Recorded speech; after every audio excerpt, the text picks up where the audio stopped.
spent a lot of time working on South Carolina for us. Hello, Peter. We always kind of scratching our heads at some of the stuff that happens in South Carolina politics, unfortunately. I know. But help people understand, first of all, who State Senator Knotts is. Is he a player there in the state?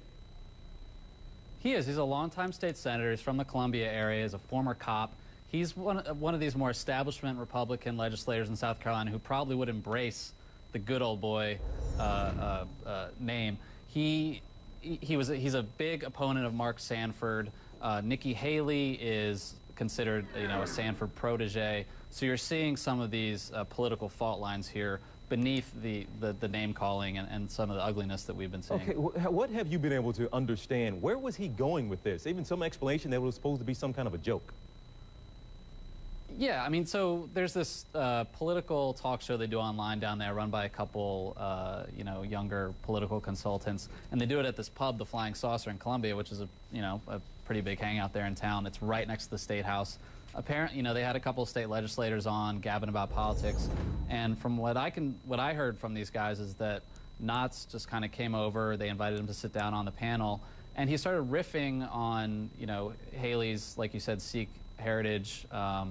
And, that's where this raghead comment came from out of that. All right. Now, of course, let's get back to the actual race. And Nikki Haley, she has been dealing with all these allegations about these possible extramarital hookups, I should say. She has been talking about it, had to answer some questions. Let's take a listen to how she responded about some of this and what happens in politics in South Carolina in a radio interview. I'll ask you about it on the other side. There's this underground world of politics that happens where the establishment is very concerned about their money and their power. And if anybody threatens the establishment, anybody threatens where their money and power is going to go, they do everything they can to stop it. Now, you deal with politics a lot in South Carolina. You've covered it quite extensively. Does she certainly, in your estimation, have a point in what she's saying there?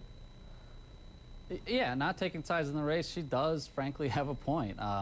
South Carolina is one of these states where there are, like she said, there are entrenched consultants in the state. It's very unique in that a lot of times, even candidates take on the identity of a lot of these consultants who really don't like each other very much. And that goes all the way back to the era of Lee Atwater and Carol Campbell. And most famously, the McCain-Bush wars of 2000 down there. But another point that, Haley is, again, a small government Tea Party reform candidate. There's a long-standing dispute in the state between the folks in the legislature who are more establishment Republicans and the Mark Sanford, Nikki Haley types who have gone to war with each other in the State House, and you saw that during the stimulus battle last year with Mark Sanford. Well, Peter, no matter what, help us understand this politics in such a way that two guys, according to Ms. Haley, are flat out lying. So that means, if that's the case, these two would risk their own reputations, their own relationships, marriages themselves, to come out and say this stuff just for the sake of bringing down this politician. Is that what it's like in South Carolina? That's exactly why people have thought twice about these accusations. You're exactly right. Will Folks, the blogger who made the first accusation, he's got a family. He's a Nikki Haley supporter. Larry Marchant has a very lucrative business. He's a powerful lobbyist in the state. So, he's also married. Why would these guys come out there and risk all that?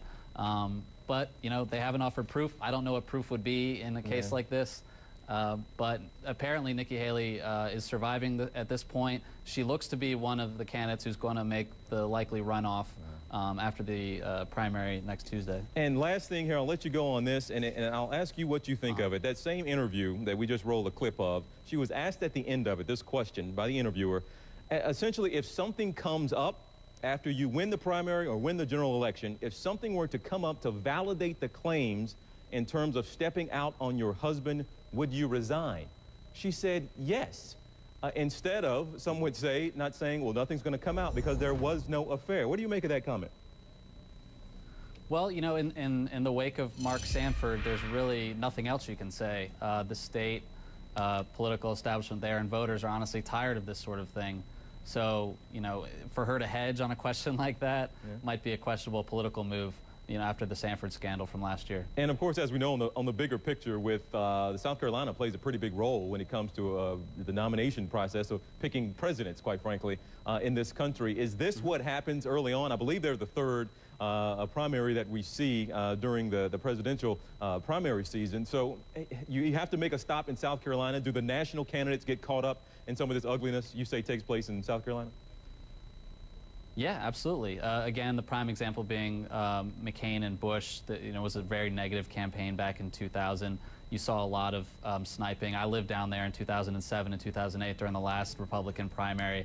There were anonymous flyers papered to cars attacking Mike Huckabee. The McCain campaign said they were being attacked again. There was sort of underground sniping about Mitt Romney's faith. Again, these things do happen down there, but South Carolina is very important in the nominating process. Yeah. And going back to 1980, no Republican has gone on to win the presidential nomination without winning South Carolina first. Peter Hamby, I'm glad you kept your wits about you after all that time in South Carolina, seeing some of this ugliness. Peter, good to see you. Good perspective. Good to have your knowledge today. You have a good one. Okay, thanks, TJ. All right, as we know, it's only been a few days since that bloody raid on an aid ship headed to Gaza.